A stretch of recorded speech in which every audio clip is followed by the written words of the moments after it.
So at least there's a, Yeah, 1-in-1 pickoff. that's a crowd control too. Bit of a reaction there by Yums. Hopefully that didn't mean he accidentally picked the Kalea. Maybe they're just laughing around about something. Yeah, good to see them in good spirits despite the rocky start to the series. Now we're going to find out what goes in mid and what finally Tienzi picks up. Because again, after game 2, I'm sure he's just as eager to get back into the game.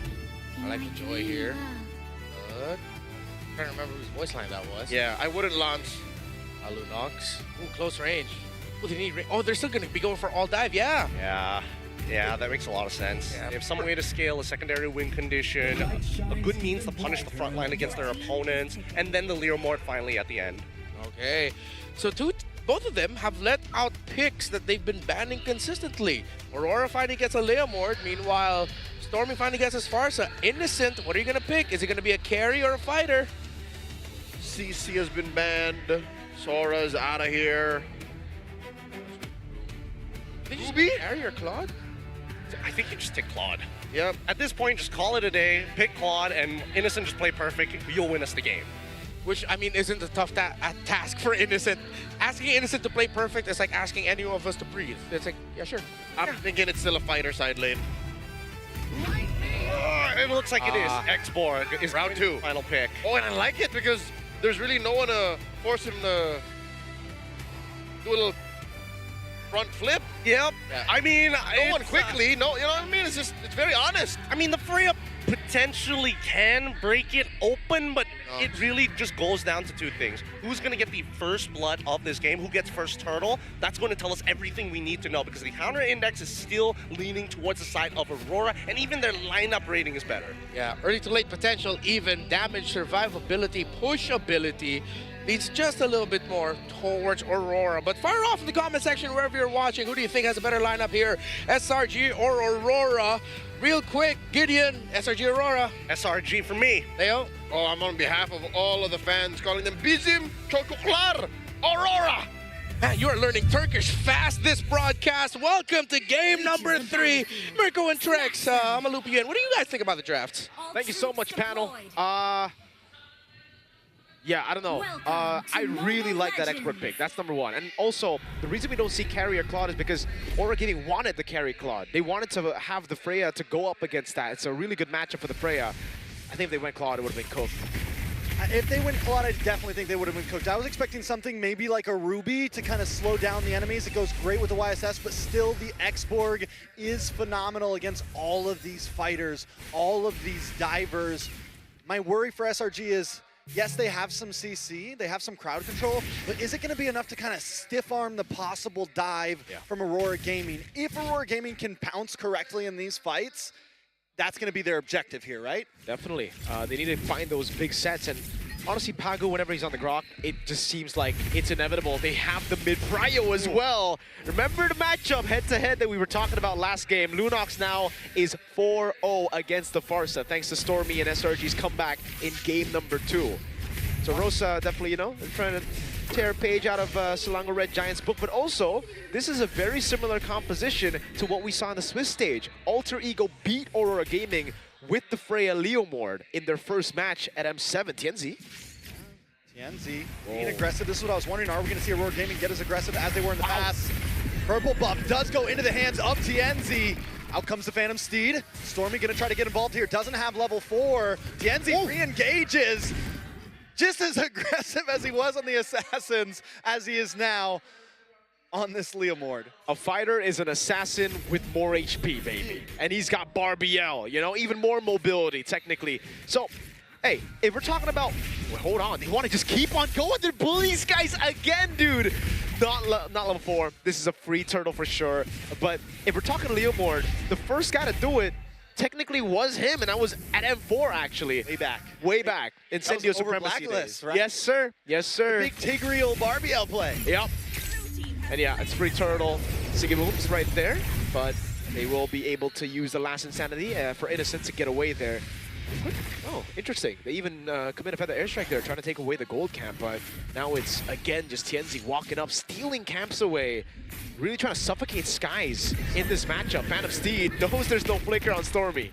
Well, Rosa's got his back, but Tienzi, and this is the thing, he knows not to fully commit sometimes. He'll use the ult, He'll use the punctures. Oh. But look at the damage on Innocent. Innocent not gonna be able to get away from this one. Rosa with first blood.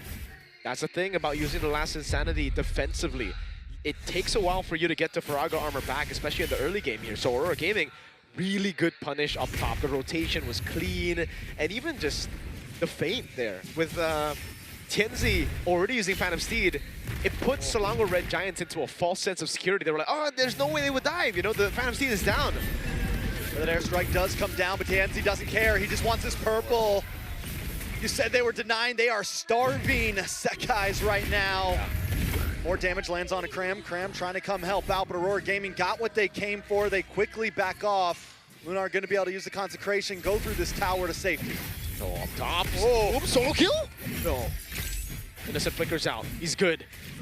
But man, this is a struggle for the gold lane, for even Skies in the jungle, especially here. A level down. Sigibu still trying to pressure, trying to threaten Innocent with a solo kill. Takes two turret shots just to save home. About that life. It's all about My that boy. right there. You're my boy. Let it be that way, right? For the most part in game number 1 and game number 2, Sigiboom did boyd Innocent. Like, Innocent was his boy for the most part. That's how we're gonna refer to it now. It's the son. Yes. All right. Did he steal the orb? Oh, Sekai's deleted. Rosa takes the kill, a nice Tsunami Slam, but it's just for you. He's trying to get away, and he dashes under the tower. Lunar looking for another. Rosa with the double kill. Falling Star Moon does land on a 4, but just to commit to his own possible death. Aurora Gaming, 3rd game in a row, controlling the early game. Turrets do not exist for Aurora Gaming in game number 3. Tianzi, I don't know if my eyes deceive me, but I believe Tianzi, he let Barbiel steal the orange, bro. This guys couldn't even handle that, and then right as Barbiel got mounted by Mr. Tianzi, it was all done. Skies saw black and white. My horse is hungry, yo. Let's Barbiel real quick. That's my boy over there. He's hungry for a random monster in the jungle, man. Oh my goodness. Cram in the bottom lane here. No way to get away. Cram gonna go down as well. Rosa 4-0 in 1. The Thorn Queen puncturing through the cracks of SRG. A nice Tsunami Slam will get caught up. Lunar taking out Innocent, able to get the kill. SRG finally putting one on the board. All right, but it's still just Lunar right now. Pagu's doing so much. And look at Sigiboom, dude. He's free farming up top on a Freya. Take a look at his items real quick right now. He's actually not that far ahead, Phantom Steed. Oh my god, Yums taking way too much damage. Rosa is unstoppable. Another kill falls into the hands of Tienzi. Make it a tower next. An orange buff. Once again, Aurora Gaming's taking it all. Bro, Tienzi's crazy with it, man. Barbiel just doesn't stop. Now they go up top, they go for the siege. This comp should be bad at sieging, but they don't care. You know, this is a very similar draft of what SRG did previously with the with the full fighter composition, able to get a win in the Swiss stage. Aurora Gaming have been watching SRG. They are ready for this series. They truly are, man. They've really read SRG out. I think even in the drafts from game number 1, stealing the Sora, and the CC game number 2, stealing the Sora, almost getting it done, but Innocent still performing on the CC. Then here, it's a dive on Skies. Can they do it? Tsunami Slam. Oh, does not connect though. Purify, able to get him to safety. Rosa able to get away. Feathered Airstrike just to keep Aurora Gaming at bay. So the question on our minds though, yes, they're winning again in the early game, but can they close it out? Because that's where they fell short last time. Yeah, that's really the big question right now. And the thing is, if you look at it again, Selangor Red Giants do have good wave clear. They have really good high ground control.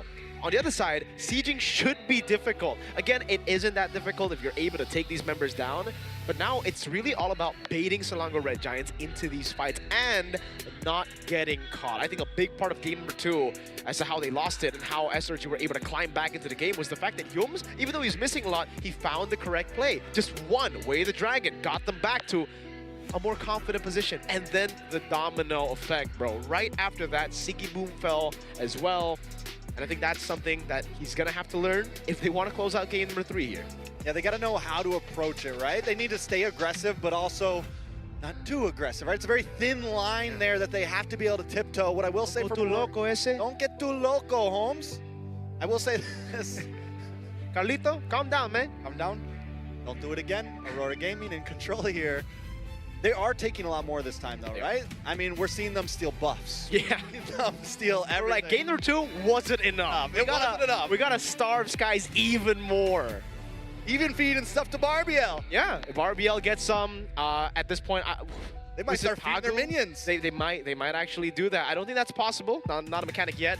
Who knows? Maybe Moonton might add that in the future. But yeah, they are really just doubling down on the early game they had in game number 2 and going even crazier, which I really like. I think if there is a way to beat SRG is you gotta put them down before they get back up, dude, because it's inevitable. SRG with any kind of composition, they will get back up. It's just when and can you close the game out faster than that before that timer happens? They were able to do it in game 1.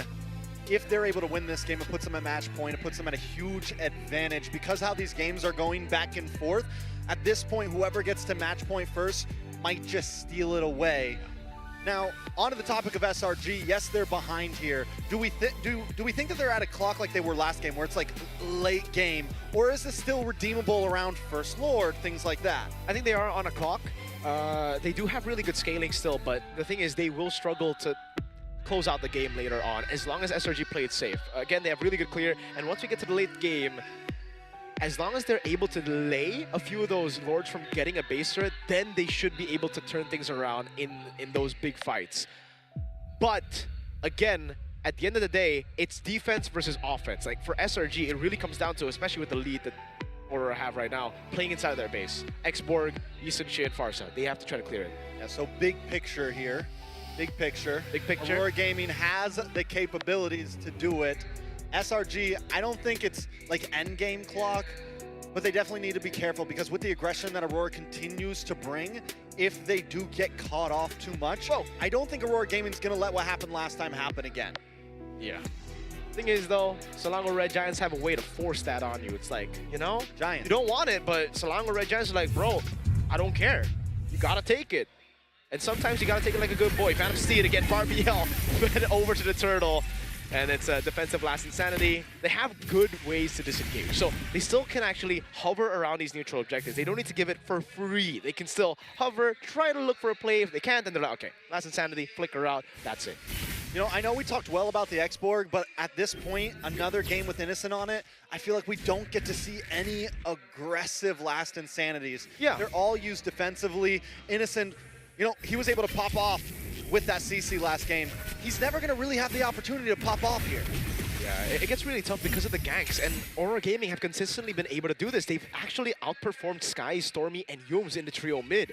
That is what has led to Innocent losing out a lot in farm, and now they're gonna do it again, dude, right on time. They are just zoning Innocent away from farm, trying to take, you know what? They might be starving Innocent now. They're like, we're done with you, Skies. Now it's time to make you Innocent our boy. This is something that Aurora Gaming lacked in previous games.